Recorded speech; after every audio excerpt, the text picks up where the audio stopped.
सुबह सुबह रामपुर के एक घर से ऐसी आवाज आ रही थी जैसे कोई ढेर सारे बर्तन उठा उठा कर जमीन पर पटक रहा। पूरे गांव को ये शोर सुनाई देने लगा। गांव के कुछ लोग अपने अपने घरों के बाहर निकल आए। काका, महेश के घर से ये कैसी आवाजें आ रही हैं? अरे महेश तो बेचारा सीधा साधा है और अभी तक तो वो काम पर चला गया होगा। कौन इतनी भयंकर लड़ाई लड़ रहा है उसके घर में? चलो चलकर देखते हैं, कोई चोर तो नहीं घुस आया। हाँ चलो काका, तुम आगे आगे चलो, हम लोग पीछे पीछे चलते हैं। अरे धत, तुम लोग एक नंबर के डरपोक हो। हाँ ठीक है, तुम सब मेरे पीछे पीछे आओ। गांव वाले महेश के घर के सामने पहुंचे। अंदर देखा तो सास बहू आपस में लड़ रही थी। अरे सुनीता बहू, अरे ये सब क्या लगा रखा है भाई? अरे क्यों अपनी सास के ऊपर बर्तन फेंक रही हो? अरे अरे देखो देखो, बेचारी गिर गई। अरे अरे, आप लोग गलत समझ रहे हैं। मैं अपनी सास के ऊपर नहीं, बल्कि मेरी सास मेरे ऊपर बर्तन उठा उठा कर फेंक रही थी। जैसे ही आप लोग आए वैसे ही जमीन पर लेट गई। एक नंबर की झूठी और मक्कार है, गांव वालों के सामने झूठ बोलती है। ठीक है सासू माँ, मैं झूठ बोल रही हूँ। और आज क्या, मैं तो बचपन से ही झूठ बोलती चली आ रही हूँ। मैं एक नंबर की झूठी हूँ, इसीलिए आप मुझे इस घर से निकाल दीजिए। मैं जा रही हूँ अपने मायके। सुनीता ने अपना बैग उठाया और घर के बाहर जाने लगी। तू मायके नहीं जा सकती। गांव वालों, मेरी बहू बार बार मायके जाने की जिद कर रही थी, इसीलिए मैं ही गुस्से में ये बर्तन उठा उठा कर फेंक रही थी। इसमें मेरी बहू की कोई गलती नहीं है। जाइए आप लोग। अरे दोबारा इस तरह की हरकत मत करना, पूरे गांव को परेशान करके रख दिया। बताओ। इतना बोलकर सारे गांव वाले वहाँ से चले गए। इसके बाद सुनीता की सास ने उससे कहा, अच्छा बहू, ये सारे बर्तन उठाकर रख दे और जल्दी से मेरे लिए खाना बना दे। मुझे बहुत भूख लगी है। लड़ते लड़ते मेरी सारी एनर्जी ही खत्म हो गई। खाना तो मैं बना दूंगी, लेकिन ये ढेर सारे बर्तन धोकर आप ही किचन में रखोगी। मैंने ये बर्तन नहीं फेंके। फिर उसकी सास ने एक दिमाग लगाया। अच्छा बहू, ये सारे बर्तन धोकर तू किचन में रख दे। उसके बाद 2-3 दिन बाद तू अपने मायके जा सकती है। इतना सुनते ही सुनीता ने सारे बर्तन उठाए और धोकर किचन में रख दिए। धीरे धीरे 3 दिन बीत गए। सुनीता ने अपनी सास से कहा, सासू माँ, 3 दिन बीत गए, आप अपना वादा भूल गई क्या? मैं अपने मायके जा रही हूँ। शादी के बाद एक बार भी मैं अपने मायके नहीं गई। मुझे बहुत याद आ रही है अपने मायके की, अपनी गलियों की। सुनीता ने इतना बोला ही था कि तभी दरवाजे पर एक दस्तक हुई। सुनीता ने जाकर दरवाजा खोला तो उसकी ननद कोयल खड़ी थी। अरे कोयल तू? सासू माँ देखो, कोयल आ गई। भाभी कैसी हो आप? माँ मैं आ गई।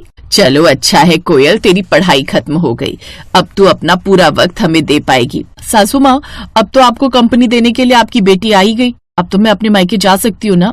क्या भाभी, आप मुझसे प्यार नहीं करती क्या? मैं आई नहीं कि आप मायके जाने की जिद करने लगी। आज रात तो पार्टी होगी, पार्टी। अभी आप कहीं नहीं जा सकती, बाद में चली जाना। बिल्कुल सही कह रही है कोयल। ठीक है, आज कोयल आई है तो आज नहीं जाती। खैर, रात को महेश काम से लौट आया। वो भी कोयल को देखकर बहुत खुश हुआ। रात में सुनीता ने खाना बनाया। सब एक साथ बैठकर खाना खाने लगे। माँ, कोयल अब बड़ी हो गई है, इसकी पढ़ाई भी खत्म हो गई है। इसके लिए अब कोई अच्छा सा लड़का देखना ही पड़ेगा। ये बात सुनकर कोयल ने शर्म की वजह से अपना सर झुका लिया। खैर, ऐसे ही 3-4 दिन फिर से बीत गए, लेकिन सुनीता की सास ने उसे मायके जाने ही नहीं दिया। फिर एक दिन सुनीता ने एक प्लान बनाया। सुबह सुबह वो घबराते हुए अपनी सास के पास गई। सासू माँ, मेरी माँ की तबीयत बहुत खराब है, किसी भी वक्त कभी भी कुछ भी हो सकता है।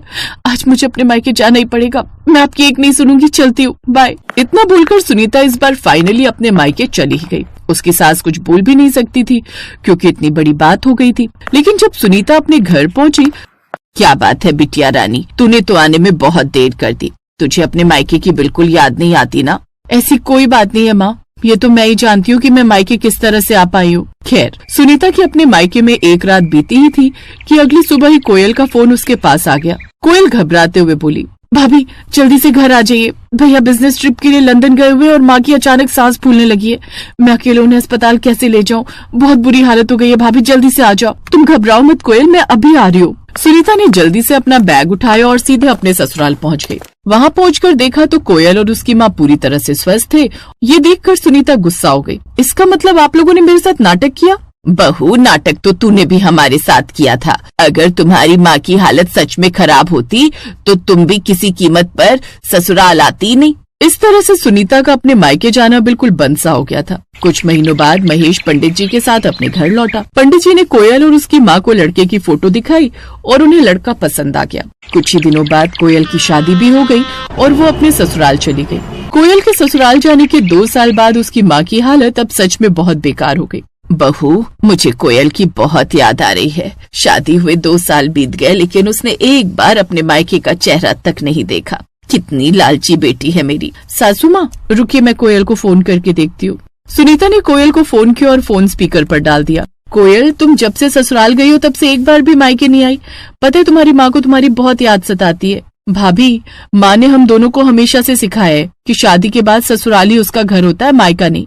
मैंने 1-2 बार आने की कोशिश की, लेकिन मेरी सासू माँ मुझे आने ही नहीं देती, तो मैं क्या करूँ। बेटा, 1 घंटे के लिए तो आ सकती हो ना। माँ, जब आने में 3 घंटा लग जाता है तो 1 घंटे की बात कैसे कर रही हो आप। ठीक है, मैं सासू माँ से बात करूंगी, अगर उन्होंने इजाजत दे दी तो आ जाऊंगी।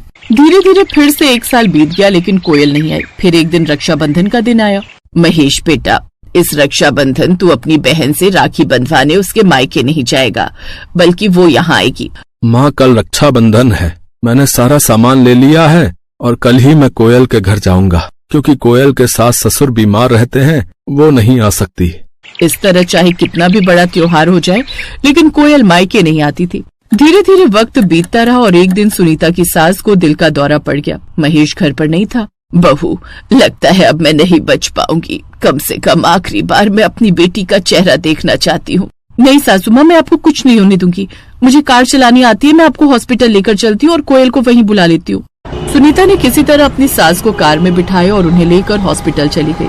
डॉक्टर ने उनका इलाज किया, तब उनकी हालत में थोड़ा सुधार आया। डॉक्टर ने सुनीता से कहा, मैडम, अब आपकी सास की हालत ठीक है, थोड़ी देर में आप इन्हें घर ले जा सकती हैं। बस इनका ब्लड प्रेशर बढ़ गया था, बाकी कोई परेशानी वाली बात नहीं है। थोड़ी देर बाद कोयल और उसका बेटा महेश भी अस्पताल पहुंच गए।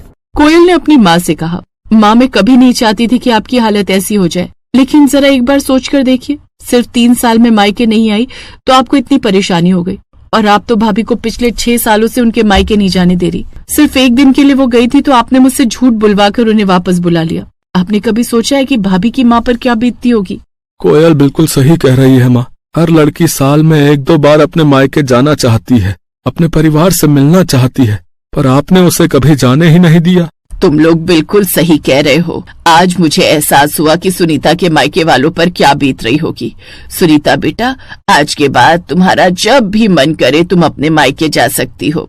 एक बात और कहना चाहूंगी, मेरी सास या पति कभी भी मुझे मायके आने से नहीं रोकते। ये सब तो मैंने इसलिए किया था कि आपको अपनी गलती का एहसास हो सके। इसीलिए दोस्तों, किसी पर भी बंदिशें नहीं लगानी चाहिए।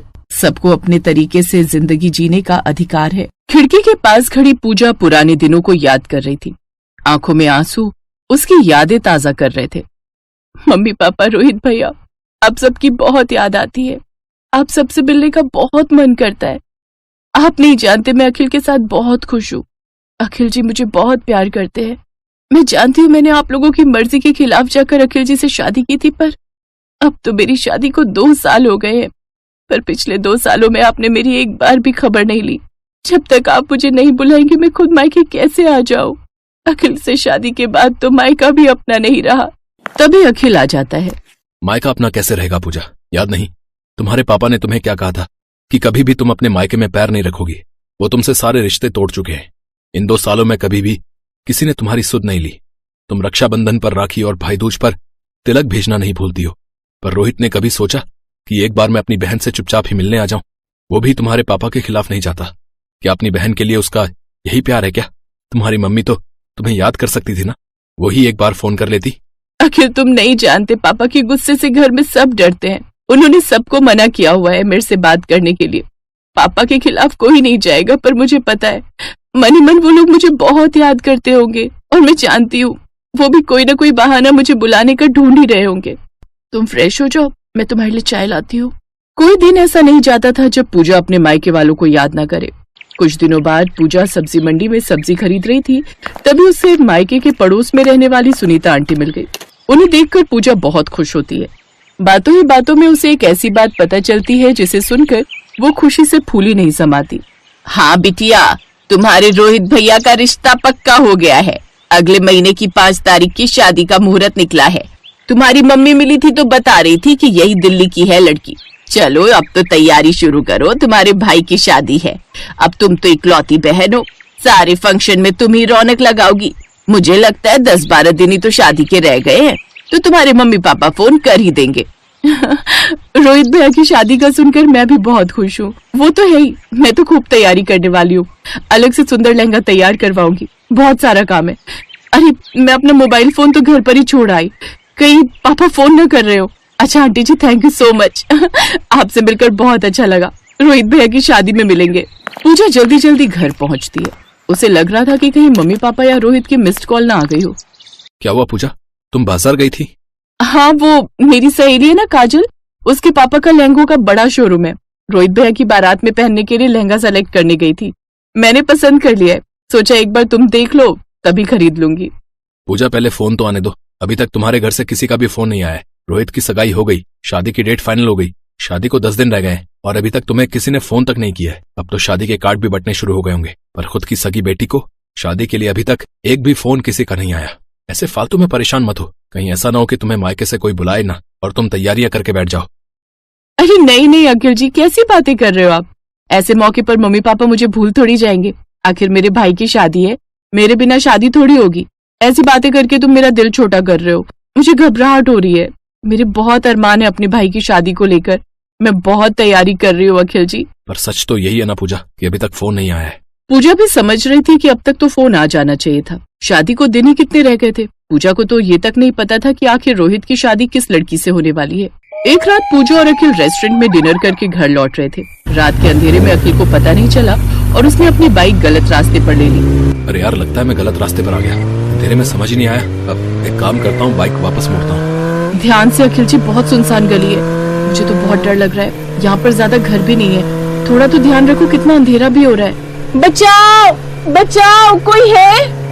ये तो किसी लड़की की आवाज है, लगता है कोई मुश्किल में है। हाँ, आवाज तो सामने उस टूटे हुए घर में से आ रही है। वो देखो, वो लड़की को 2 बदमाश पकड़ कर ले जा रहे हैं। बचाओ बचाओ। ओए बाइक को पीछे मोड़ ले, यहाँ खड़ा हो गया क्या तमाशा देख रहा है बे? मेरी मदद कीजिए, ये दोनों गुंडे मुझे पकड़ कर ले जा रहे हैं। ये दोनों कॉलेज टाइम से मेरे पीछे पड़े हुए थे। ये लड़का जबरदस्ती मुझसे शादी करना चाहता है। छोड़ मेरा हाथ, छोड़। जब लड़की मना कर रही है तो जबरदस्ती क्यों कर रहे हो? अच्छा तू बीच में बता बे, वरना यहीं के यहीं ढेर कर दूंगा, समझा? मुझे ढेर करेगा तू? जानता नहीं है मैं कौन हूँ? जिम में तेरे जितने वजन के तो मैं डंबल उठाता हूँ। अखिल अच्छे खासे कद काठी का था। दोनों बदमाशों को वो अकेला ही पीट देता है और दोनों बदमाश लड़के वहाँ से भाग जाते हैं। थैंक यू सो मच, आज आपने मेरी जान बचा ली। अब सब ठीक है अखिल, हमें इन्हें घर तक छोड़ देना चाहिए। अब हाँ, तुम ठीक कह रही हो। पूजा और अखिल पूनम को उसके घर तक छोड़ देते हैं। रोहित जी, आज पूजा दीदी और अखिल जीजू ने ही मेरी जान बचाई है।